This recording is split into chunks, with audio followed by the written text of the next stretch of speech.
Welcome back. I am Stephanie Ruhle. Why is it that making eye contact feels so special?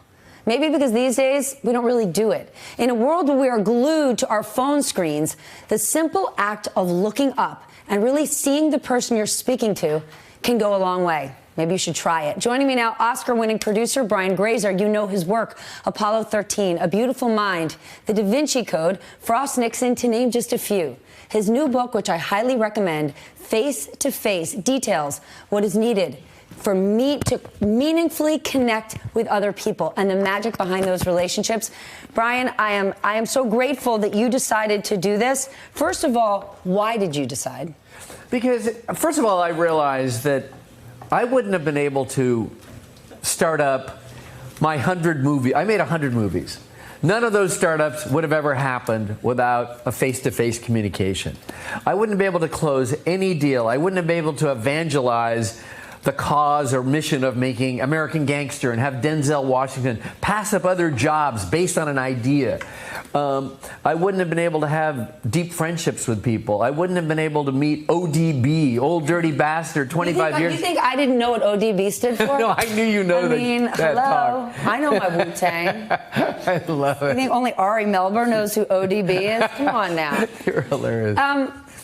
That is your history. That's your background. But today, where do you see the fault line? Because members of Congress, for example, don't live in Washington anymore. Back in the day, they might argue on the Hill all afternoon, but then at night they'd be at the same soccer games or cocktail parties. Now, no one even sees one another except when they're in session and they're in and they're out. Do you see that as one of the problems for this divide? I think it's a huge problem because people don't have contact with each other. I mean, there's so much contact through digital form and all that stuff. We know that. There's no one-on-one human contact. With one-on-one human contact, you demystify all the bullshit.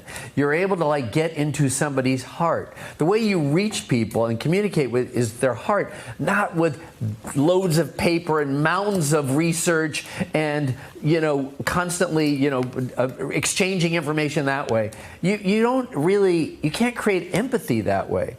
And so constantly you're dealing with people's mind. You can be in awe of somebody's mind, but their mind is not going to reach your heart and cause you to do something. When you know who someone is as a person, do you give them some grace and trust? So if they say something that you disagree with or that's out of line with what you think their brand is, do you forgive them? Because on social media, we don't.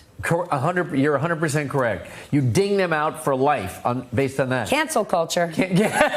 No, I think you and I've watched your show clearly, and I think we're similar on this. I trust people's intentionality. If their intentionality is in the right place, I don't ding people out for spelling, punctuation, and grammar. I know that I make mistakes all of the time in communication because I take those risks. But my heart, I think, is in the right place, and I seek other people's heart that are in the right place. And if you have face-to-face communication, you have a really strong likelihood that you're going to reach that part of them, their spirit, their soul, their heart. Now, some people might watch this and say, you'll get something done, by the way. Some people might watch this and say, this is easy for you too, to say, open your heart, open your mind, be neighborly, because we are two people of privilege. We have never woken up and immediately had people discriminating against us for a number of reasons.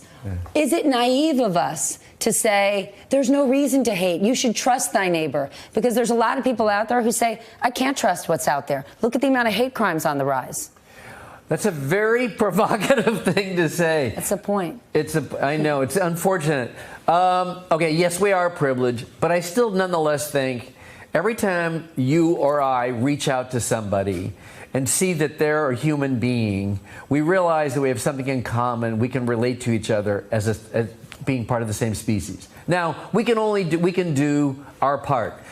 Everybody else should do that too. Look, I look at the left and the right all the time. But do they really see each other's part? I don't think so. I don't think they are open-minded and want to understand each other.